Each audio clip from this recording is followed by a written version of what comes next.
Hello दोस्तों, आप सभी का मेरे YouTube channel GK comma math हैस में स्वागत है। आज हम चोल राज के बारे में पढ़ेंगे। सबसे पहले यह जानते हैं कि चोल राज भारत में कहाँ पर स्थित था। यह भारत का मैप है। चोल राज्य जो था इन क्षेत्रों में स्थित था, ये इनका क्षेत्र था। इनके नीचे जो है पांड्य राज्य था और इनके बगल में ये चेर राज्य है और इनसे सटा हुआ ये पल्लव राज था। ये दक्षिण में स्थित थे, जहाँ पांड्य की राजधानी जो थी ये मदुरै थी और पांड्य का एक प्रतीक था मछली, जो वह झंडों पर उनके प्रतीक के रूप में देखा जाता था। जैसे हमारे भारत में अभी जो है, जो हमारा तिरंगा झंडा है, वह प्रतीक है भारत का झंडा के रूप में। उसी समय इनके झंडे पर मछली का चित्र होता था। उसी तरह चेर जो थे, उनकी राजधानी जो थी मरुंदै थी और इनकी जो झंडा होता था उस पर धनुष का चित्र होता था। वहीं चोल की जो पहली राजधानी थी वह उरैयूर थी और यह कपास के लिए प्रसिद्ध था यह क्षेत्र। और दूसरी राजधानी जो करिकाल के समय बनाया गया था वह पुहार में बनाया गया था और इनके भी झंडा पर बाघ का चित्र था, जो इनका प्रतीक था। इनकी जो पहली राजधानी जो थी चोलों की, वह उत्तरी मनलूर थी। दूसरी राजधानी जो थी उरैयूर बनाई गई तथा तीसरी जो है तंजावुर बना।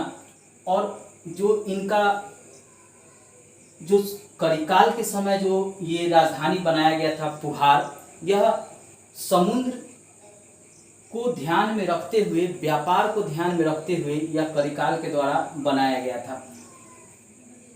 सबसे पहले चोलों के बारे में जानकारी जो है कात्यायन देते हैं, बताते हैं। इसलिए कभी कभी प्रश्न पूछ देता है कि चोलों के बारे में जानकारी संगम साहित्य से तो पता चलता ही है, और कौन ऐसे साहित्यकार हैं जिनसे चोलों के बारे में पता चलता है, तो ये कात्यायन है, याद रखिएगा। इनसे जो है पता चलता है। वर्तमान में यह तमिलनाडु में स्थित है, चोल का जो यह क्षेत्र है। और यह तमिलनाडु के सिवाय यह आंध्र प्रदेश का भी कुछ क्षेत्र इधर कर्नाटक का भी क्षेत्र है, जो उस समय इनके अधीन था। उस समय कहा जाता है कि पेन्नार तथा बेलारू नदी के बीच का जो क्षेत्र था वह चोल क्षेत्र था।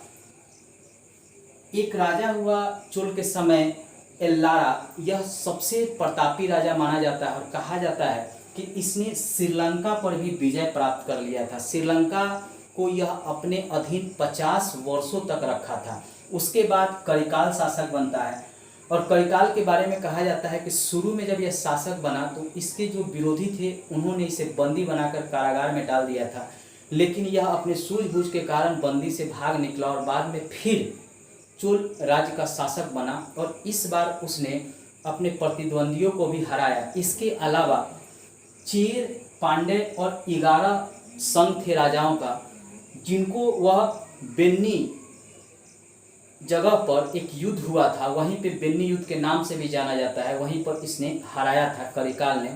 तब से जो है इसका ख्याति और ज़्यादा हो गया और इसने कुछ पांड्य क्षेत्र और कुछ चेर क्षेत्र पर भी अधिकार कर लिया था।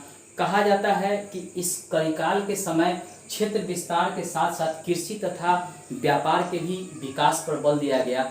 कृषि के विकास के लिए करिकाल ने जंगलों की सफाई करवाई, कृषि भूमि बनाया, उसको कृषि भूमि तक जल कैसे पहुँचे इसके लिए कावेरी नदी पर बांध बनवाया, कुएं खोदवाए।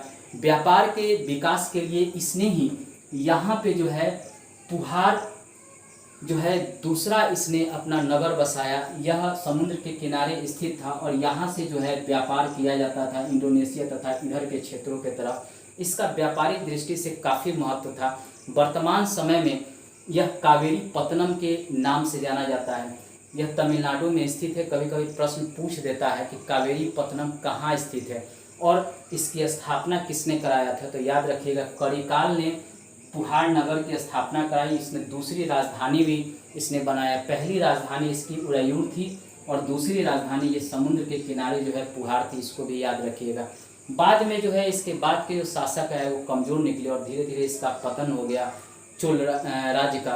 9वीं शताब्दी में विजयालय के समय जो है फिर चोलों का उद्भव हुआ।